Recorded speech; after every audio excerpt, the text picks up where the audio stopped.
All right, so 1L classes almost all include reading cases. Even contracts is reading about cases about contracts. This can provide a high-level view of what litigation can look like, but what do transactional lawyers actually do? So if you're wondering this, you are in the right place. Welcome to our Introduction to Transactional Practice Areas, a fantastic program to kick off our 2025 virtual series, featuring some really great firms, Goodwin, Proskauer, Free Frank, and Wilson Sonsini. My name is Albert from Summer Associate Hub. I'm proud to have all of you here. So before we jump in, quick intro. What is Summer Associate Hub? Summer Associate Hub is a free content and resource hub for law students embarking on the 1L and 2L recruiting process. I'm a former law student and BigLaw associate. We know from our own experience how hard it is as a 1L to understand what it's really like to work as a lawyer and engage with firms. Our platform, summerassociatehub.com, has blog posts, podcast episodes, video tutorials, exercises, interviews with attorneys, and other content to help you learn about practice areas and prepare for the recruiting process. We also host live virtual programs that shouldn't surprise you because you're watching one right now. Students can easily learn directly from and network with law firm attorneys and recruiting team members. We have some really nice programs scheduled for this semester. This is just the first one. Our introduction to litigation practice areas is tomorrow. We also have a recruiting director Q&A, junior associate Q&A, some other great programs. We have a program we're co-hosting with the Legal Mentor Network next week about everything you need to know about the 2L recruiting process. So stay tuned in our newsletter for updates on all of that. We're also hosting our in-person job fair in New York this May, and details are going to be sent to our newsletter following this week. If you're on this program, you're part of our newsletter, so stay tuned. If you're not already signed up, summerassociatehub.com/newsletter. All right, so jumping into our event. We'll have a panel discussion with our wonderful attorneys here for about 40 to 45 minutes. At the end of the panel discussion, we're also going to be doing a fun raffle. Each of the firms on this Zoom have graciously offered to raffle off some pretty good swag. So we're going to put the link in the chat for you to join that raffle. You have to be present to win, and your name will be called live on the air. So if you enter the raffle, you are consenting to your name being called on the air, and it's a lot of fun. Great. At the end of the panel, at about 8:15 Eastern Time, 5:15 Pacific, each firm's going to host a separate breakout room where you can pop in, ask questions. You can meet some of the firm's team members, the recruiting team, the attorneys. Those breakout rooms are all available in this Zoom. So stay tuned for easy instructions on that later on. And you're able to bounce around between all the breakout rooms within this one Zoom. So that's easy enough. We encourage you to ask questions throughout the panel, and we can tee them up if we have time at the end, or if it makes sense throughout the discussion. Use the Q&A box in Zoom and enter the question that you have, and I'll be taking a look at that throughout the panel. I'm also going to be putting some stuff in the chat about links where you could sign up with all the different firms and everything like that. So make sure you're keeping an eye on the chat for all the different resources that you can take advantage of. All right, so we're going to start off here with some quick introductions to get us started. All right, so introduce yourself and your practice, and briefly why you chose to go into your practice area. So I'm just going to go in order of my screen. Jason, I'll start with you. All right, I'm Jason Goldfarb. I'm a partner at Goodwin in Boston. I'm in the technology companies group. I work with startups and technology companies throughout their whole corporate life cycle. So I work with, pure startups, getting them formed up, all the way through their venture capital rounds, M&A transactions, whether they get sold or they're by other companies. We also take them public and work with them in their life as a public company. So you're really along for the ride for the whole corporate life cycle. And that's kind of what was appealing to me about the practice to begin with. I worked at a startup in DC during my 1L summer and just kind of caught the startup bug and really liked the idea of working with those types of companies and being the outside general counsel for companies that are taking an idea and trying to grow something great with it. Fantastic. Thanks, Jason. All right, Alex, on to you. Sure. So I'm Alex Martin. I'm a partner at Proskauer in the private funds group. And private funds really captures a lot of different kinds of work. But the clients that I typically work with are funds. So private equity funds, venture capital funds, fund of funds, real estate funds, basically any sort of vertical you can imagine. We sort of help those clients form and operate those funds, do some maintenance over the life cycle. We also represent investors who put their money into those funds. And then we also do some help with some buying and selling of interest in funds, which I'll talk about in a little bit more detail. Frankly, I had absolutely no background in this area when I first joined the funds group.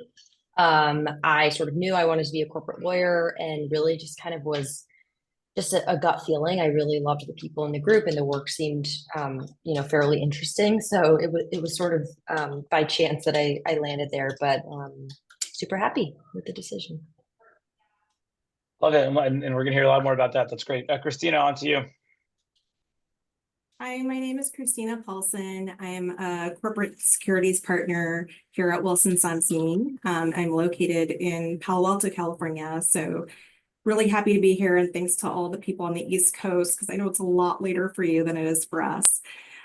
So I am kind of similar to Jason, a full life cycle company practicing lawyer, so working with companies at all stages. But I think what probably will be instructive for purposes of this conversation and what Albert has kind of suggested too is talking a little bit about the IPO practice that we're involved in and general equity offerings. So I'll try to direct my commentary there, but that's just one of the aspects of representing companies through their life cycle, right? It is a question of what the transactions are for their exit, and the IPO practice and equity offerings was something that I was really excited about working at Wilson. And so that's certainly something that has really been one of my favorite aspects of the practice. And I'll leave the rest for later into the conversation. So I guess I'll pass it along to Adam. Last but not least. So Adam Cohen, I'm a partner in the M&A private equity group at Fried Frank in New York City. I represent public companies, private equity funds in a wide variety of different types of transactions. But fundamentally, most of what I do involves buying and selling and investing in businesses. In terms of why I chose my practice area, similar to Alex a little bit, I kind of just fell into it. I didn't actually have the benefit of a program like this when I was in law school. I didn't really know what transactional lawyers did coming out of law school. But the firm where I started had a need for a corporate associate, and I had a need for a job. And so I had the good fortune of landing in this practice. And it turns out that it's a perfect fit for me personality wise. And talk a little bit more about that later. But what I like to say is it's not so much why I chose the practice, but why I chose to continue working as an M&A lawyer. And it's really because it works for me. It's collaborative. I would be a terrible litigator. I don't like arguing endlessly, as I think you need to be a successful litigator. So for me, there's a lot of things that I love about transactional law, and we'll talk about over the next 45 minutes.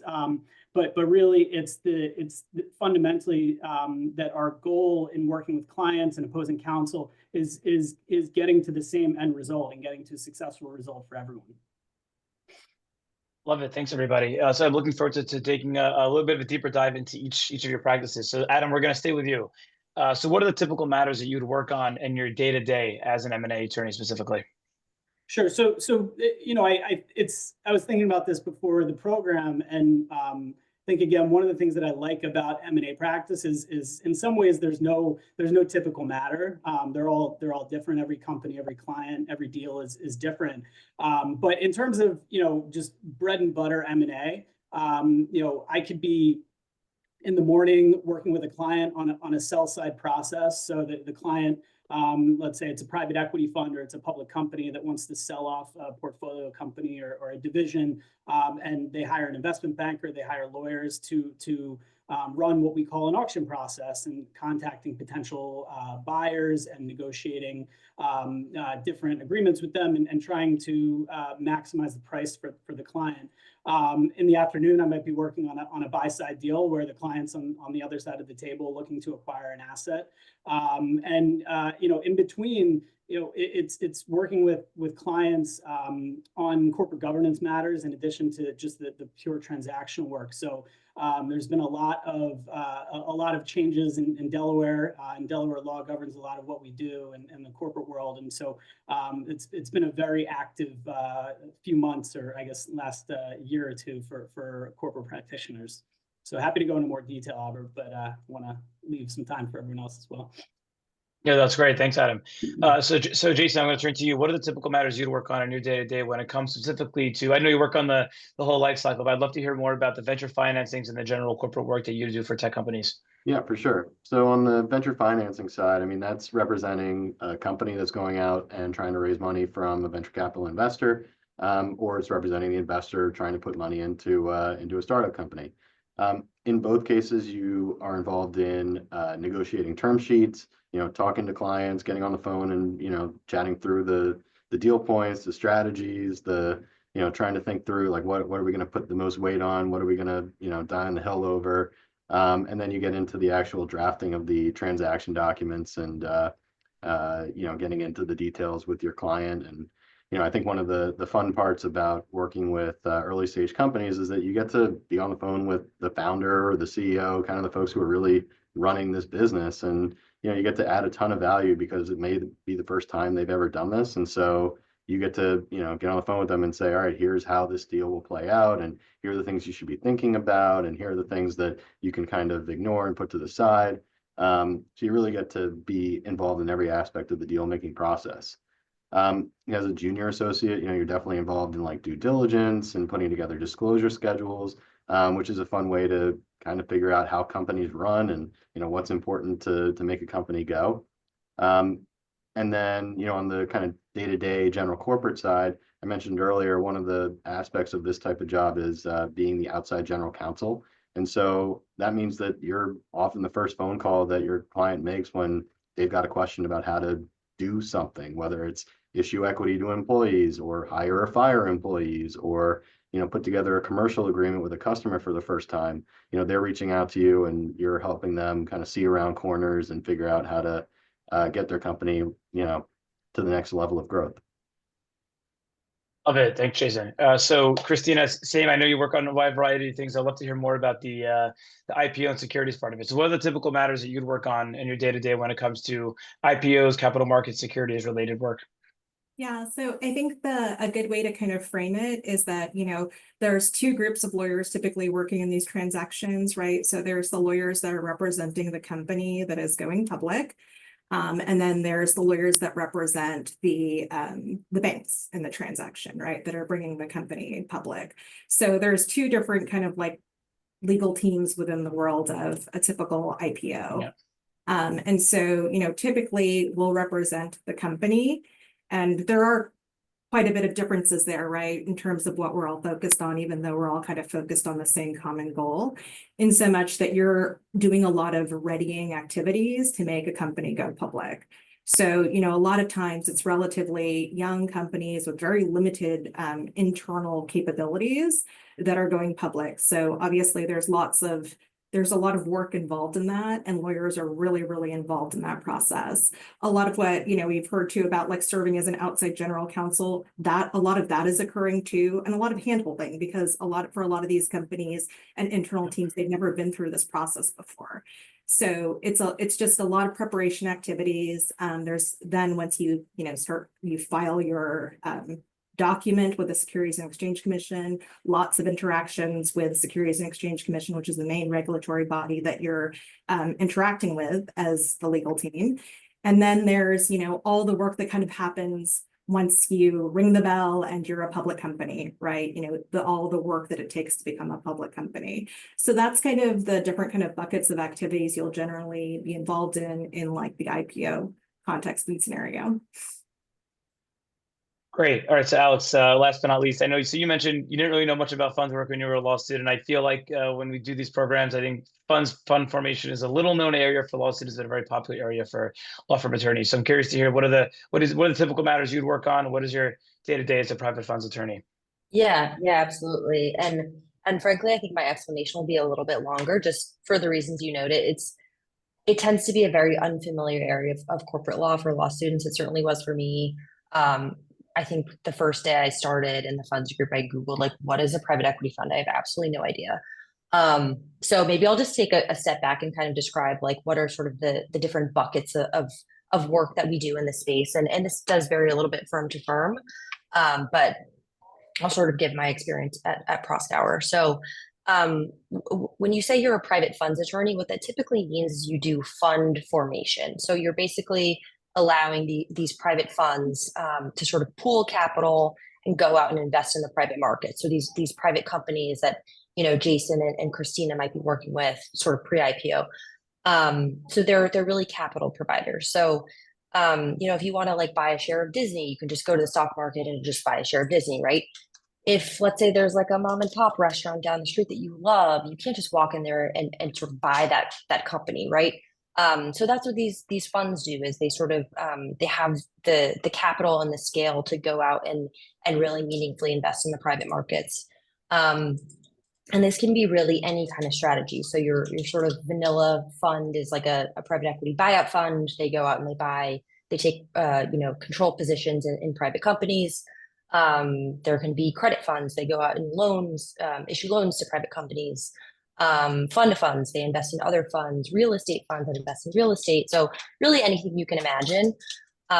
So what we do is we really help sort of you know, get those funds off the ground. So everything from conception to closing and then sort of maintenance over the life of the fund. So funds are typically formed as limited partnerships, often in Delaware. So you'll be drafting the limited partnership agreement, which is the document that governs the fund itself. It's a highly negotiated document. You're sort of negotiating with the investors directly who are putting their money into that fund. You might also be drafting side letters. So these investors might have, you know, special sort of side agreements. Maybe they get sort of economic discounts, or they have some particular regulatory or tax profile that needs to be addressed some way in a side letter. So you'll be negotiating those. As a junior, you're sort of quarterbacking kind of the subscription process. So the investors have to fill out what we call subscription agreements, which sort of make sure that they can check the right boxes for securities laws purposes, that they're qualified to invest in these funds. And you're really interfacing with all of these investors day in and day out. And so that whole closing process can take, you know, months to a year and a half. It sort of depends. And then once the fund is like fully closed, then it goes out into the world and sort of does its business. And that's when, you know, Adam might come in and sort of help with like an M&A deal if it's a buyout shop, for example. So that's kind of the fund formation side of the business. And that's, I think, what most people think of when they think of, you know, being a private funds attorney. There's also, you know, obviously a lot of investors putting their money into these funds and they want representation too. So I also do some of that work. So it's sort of all of that, but from, you know, the opposite angle. So you're sort of reviewing the documents that govern a fund, you're sort of issue spotting for your client and saying, oh, you know, this is off market, or, you know, here, let's request this in a side letter. So you're sort of doing all that same work, but just, you know, representing the other side. And then the third thing is what I'll call secondaries. So over the past 10, 20 years, there has sort of risen in popularity this whole kind of entirely new asset class, which is just interest in private funds. And so there have been folks in the market that have sort of made it their entire business to go out and buy existing interest in funds. So if you're an investor that sort of puts your money into a fund at its sort of initial fundraising period, that's called a primary investment. A secondary investment is basically anything else. So if you're acquiring an interest in that fund, other than through its sort of initial offering period. And so it's actually proven to be quite a successful business for a lot of folks out there, because you're basically buying an interest for, you know, maybe 90 cents on the dollar, 80 cents. It sort of depends on kind of what value is there. But we like to think of it as sort of M&A light, because there's, you know, you're dealing with like a purchase and a sale. You have typically a purchase and sale agreement. You sort of have to go through a lot of documentation with the, you know, the sort of sponsors of the underlying funds that are being transferred. The secondaries market has just grown like crazy over the past decade or so, and it now captures a lot of other kinds of deals that I won't go into too much detail because I think it will just confuse everyone terribly. But secondaries are sort of a big part of the funds world now. And I think Proskauer is a little bit unique in that is a huge part of our funds business. And some other firms sort of carve that out and do it, have that sort of like a separate group. But a lot of firms do kind of keep it under their funds umbrella. So I think it's worth mentioning because folks are actually starting to specialize just in secondaries rather than just, funds with the side of secondaries. We're seeing a lot of interest there. So that was a lot, but hopefully helpful. No, super helpful. Thanks for that, Alex. So Jason and Christina, I'm going to move on to the next question with you. So you both work on a variety of corporate matters, kind of the life cycle for companies, tech, life sciences, and other areas. So for a 1L student who might be on this program, who's interested in transactional work, but not sure how to differentiate between them all. So in your mind, what are the main differences between the different areas? And what do you enjoy about each of them? So curious to hear. I guess, Christina, we'll start with you, and then we'll go to Jason. And Albert, so the question is more like, what's the differences between transactional versus the day-to-day work, or? No, what are the differences from your experience in different transactional areas? So, for example, the venture financing versus the M&A versus the capital markets related stuff, and what do you enjoy about each of those different pieces? Okay, great. So, so I think that there's a lot of similarities in my mind, between venture financings and kind of IPOs. In so much that you're generally working with companies that are fairly early stage. And so like a lot of the kind of instructiveness that you need to, and the role you need to play is kind of this outside GC type role is kind of similar. But, I think with the true early stage stuff, the most exciting aspects of it, right, is like for a lot of these companies, it's their, first time doing a lot of these things, and just being able to build that relationship with a company and with people is a really rewarding aspect of the practice. And then kind of in this later stage, right, for a lot of companies, doing an IPO is really the epitome of, success, or traditionally what has been deemed as success as a corporation. And so being part of that, is an extremely rewarding experience. So, it's just, and as you kind of sit in your shoes as a, 1L, I think that doing these types of things is a great way to kind of understand, learn about practices, and, hopefully through summer associate experiences as well. But, there's a lot of firms and opportunities too, where you don't necessarily need to specialize. So if it's something that you're not ready to committed to do, maybe take a look at those firms as well.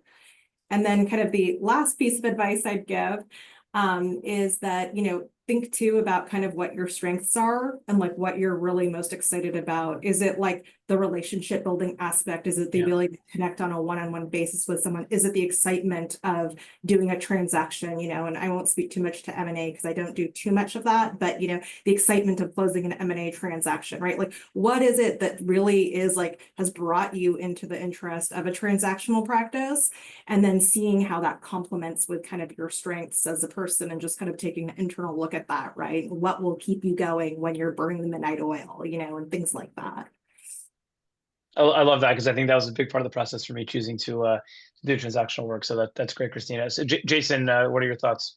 I totally agree with everything Christina said. I'll talk a little bit about kind of the specifics of the different aspects of the life cycle practice maybe. And, the ECVC we've talked about a little bit is really being that outside general counsel.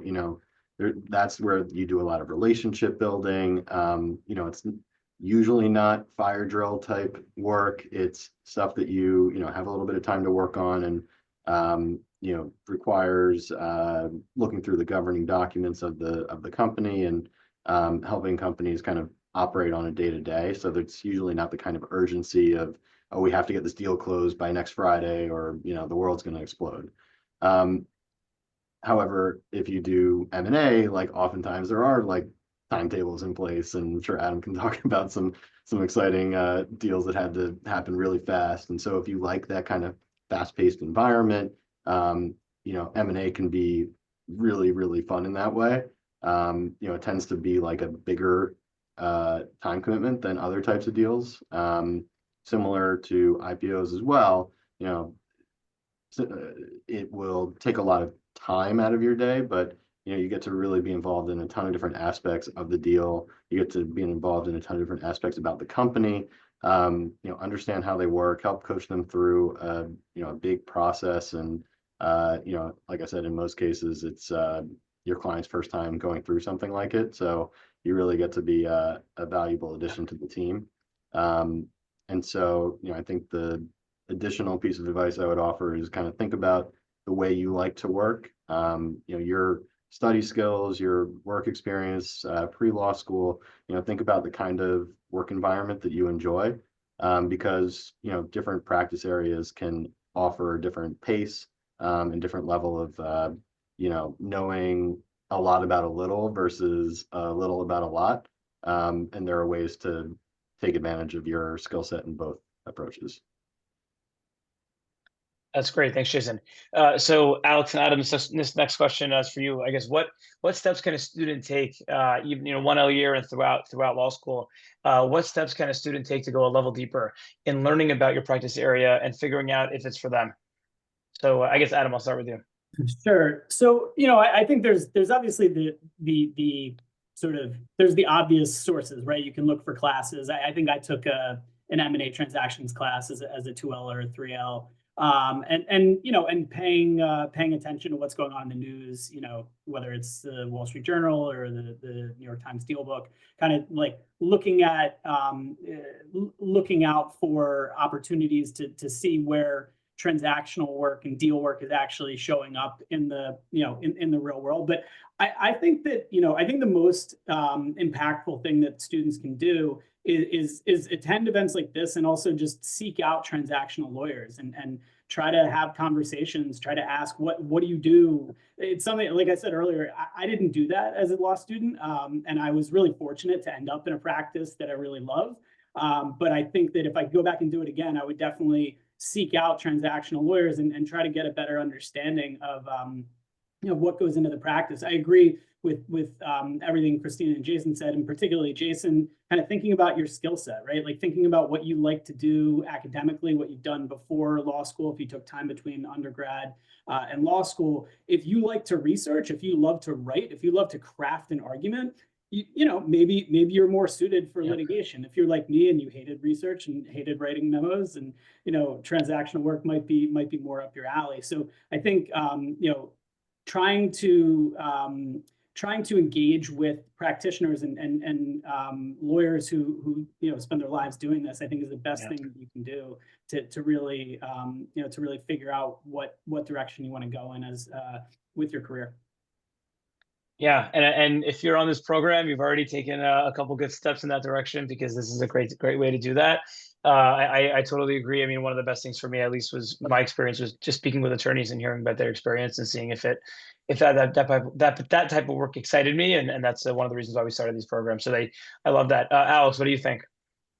Yeah, I totally agree. Frankly, I don't have a better answer than that. I think talking to people is ultimately the best thing you can do.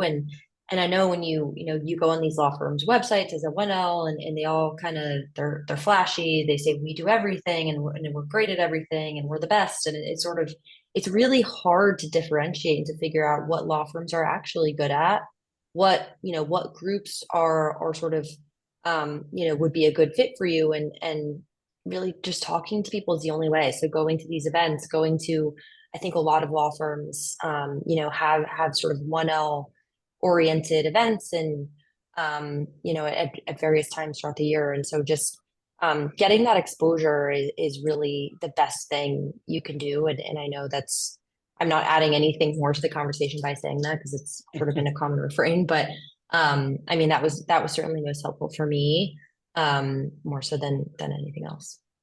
And I just add to that, Alex, to your point about it's hard to differentiate between, all the firms. We all market the same way, right? For me, when I summered, it was 2009, 2010. There was not much in the way of M&A work going on at the time, and I sat, like, physically, my office as a summer associate was with the M&A group, but I didn't do a single transactional assignment the whole summer.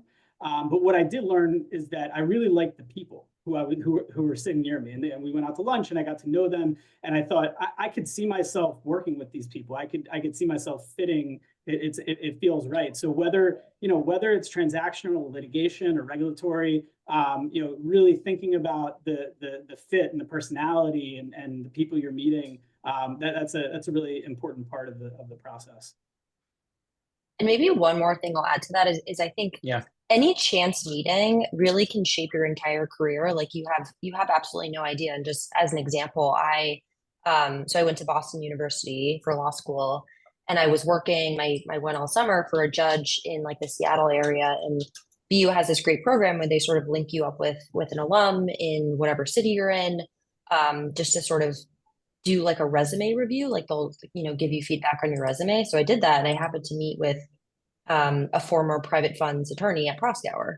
And I had absolutely, again, no exposure to this area of the law. And he sort of told me what he did. And I was like, oh, that sounds super interesting. And so I went through the OCI process and applied to Proskauer, and just so happened that my interviewer was also in the private funds group and was this guy's best friend.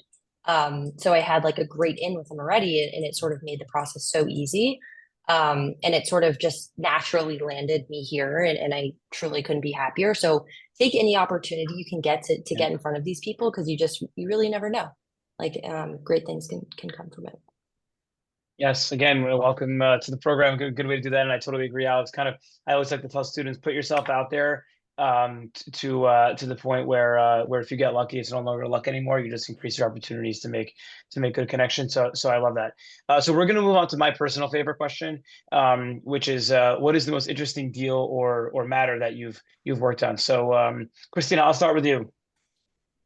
Okay, so I would say that there was this company that we still work with today, that we started representing when they were a Series A company. So by that, I mean, they've only raised their Series A financing, so their first venture financing round. And now we've still represented them through the course of 6 financings probably in total, going public, and now as a public company. So I think it's probably about like 10 years in total. Wow. And just having that experience of really having a true life cycle company and them not kind of falling off somewhere along the way through M&A or something else has just been like such a rewarding experience. And just like the closeness of the relationship with that team over the years. So definitely one of the coolest clients that I've had. So maybe not a pure transaction, but many transactions. What industry was that client in? So they're in the tools industry, so life science tools. And they're a company that works in identifying biomarkers in blood, with the idea that we can have a lot of biological insights and potentially do a lot in terms of if by just single proteins in your blood versus kind of the other means in which we diagnose disease. Awesome. Very interesting. Thanks, Christina. Adam, what are your thoughts there? What's the most interesting deal that you've worked on? Yeah, this one's tough.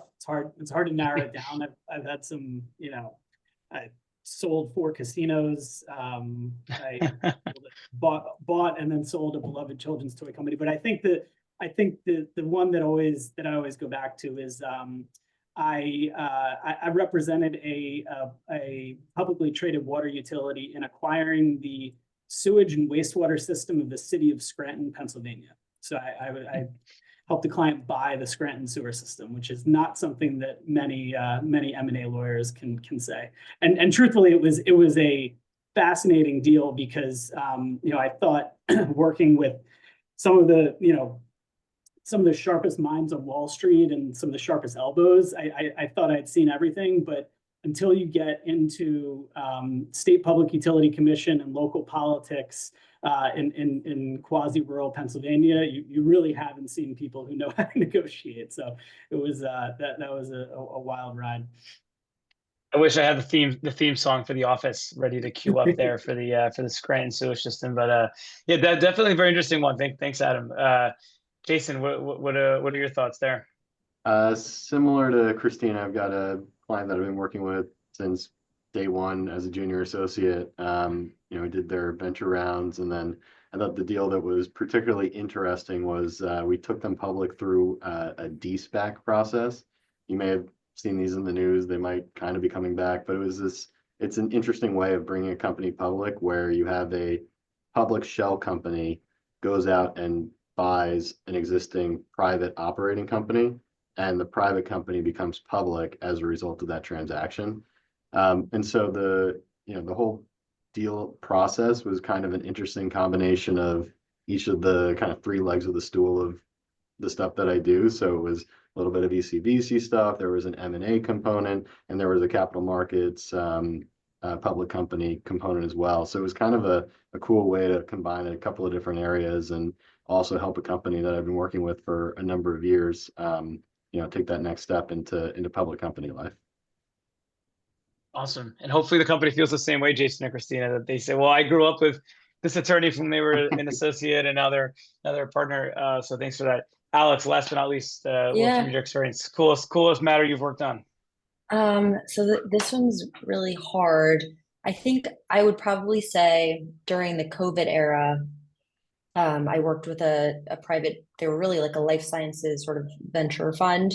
And they had a super interesting strategy where they didn't go out and really like buy companies, but they'd identify sort of groundbreaking technologies in the life sciences and sort of build companies around that. And so one of the companies they started was Moderna.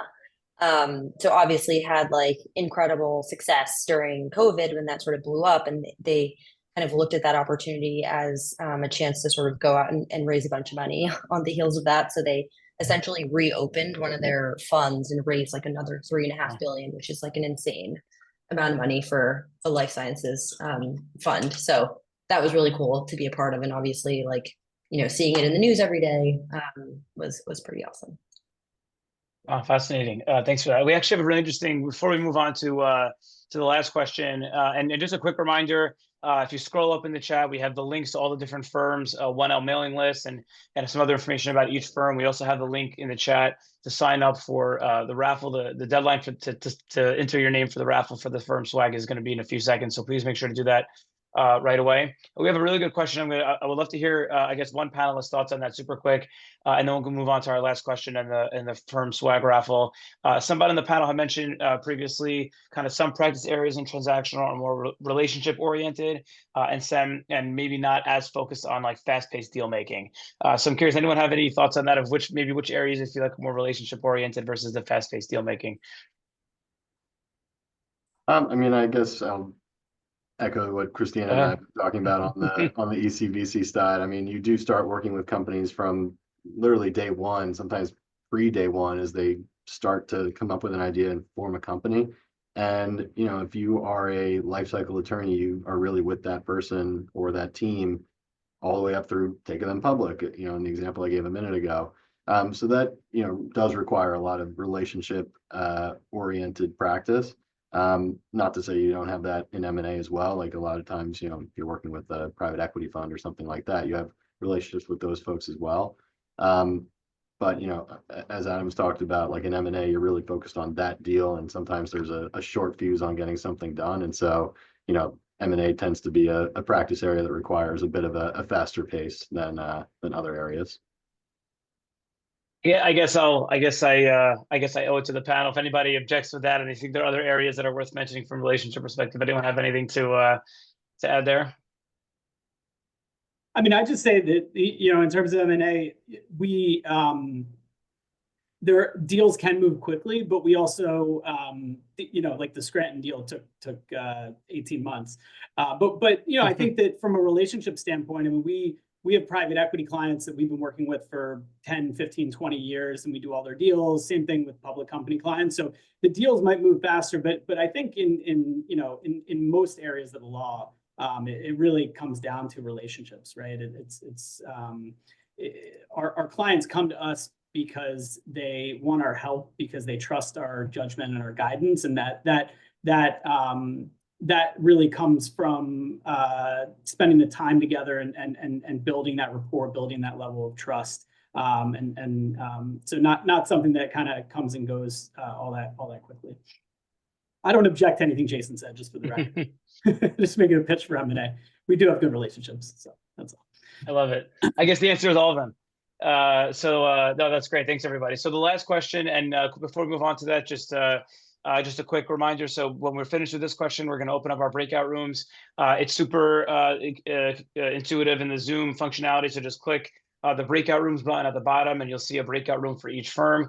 Feel free to join the room that you want to join and ask questions, and just listen in on everything that's going on. I do want to mention, bounce around. Don't just squat in one breakout room. All the attorneys and the recruiting teams are taking time out of their schedule to join you. So make sure you bounce around and hear different perspectives in the different breakout rooms. So I hope you enjoy those. I've had a lot of fun observing the breakout rooms. All of the firms on this program are repeat offenders and have been on our programs a couple times in the past. So it's a really great way for the firms and the students to meet each other. All right. So before we open the breakout rooms, we're gonna go one by one, super quick, and we're gonna be strict about the timing. So Jason, I'm gonna start with you in 30 seconds or less, and I mean it. Why should a law student choose Goodwin? And we have a rule here at Summer Associate Hub that you are not allowed to say it's the people, because as law students are gonna notice, it always seems to be the people. So I'm gonna ask 30 seconds or less. Why should a law student choose Goodwin? So if you like working with cutting edge companies, in the technology, life science sector, real estate, financial services, we have a great client base across the country, across the world. You get to work with a fantastic team. You get to work with clients directly early from, day one as a junior associate. So if you like the idea of having client exposure early, you have the opportunity to do that and really choose your own adventure with an entrepreneurial minded firm. I love it. That was 20 seconds. That was fantastic. Thank you, Jason. All right, so the winner of the Goodwin branded JBL wireless headphones swag raffle, Clarissa Phillips. Please let us know in the chat, in the Q&A, that you're with us. Clarissa Phillips. All right, Alex, on to you. 30 seconds or less. Why should a law student choose Proskauer? So Proskauer is just a fantastic firm in all respects. It's highly diversified in terms of practice areas. We have pretty much anything that you want to do from a corporate law perspective. You can find amazing attorneys doing it at the firm.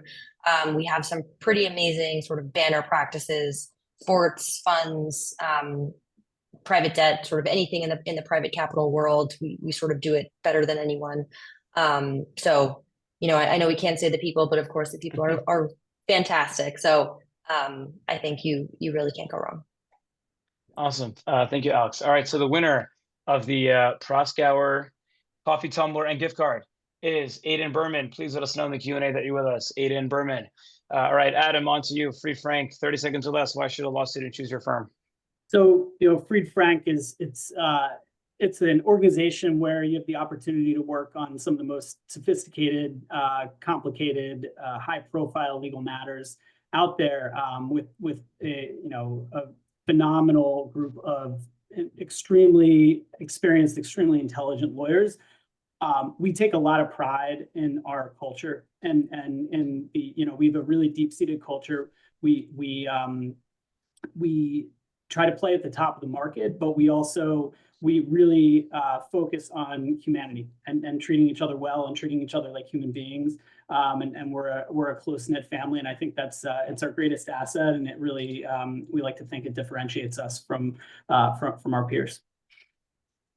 I love it. All right, so the winner of I have to double check with the Fried Frank branded item, but if history is any guide, it's going to be really awesome. The winner of the Fried Frank swag is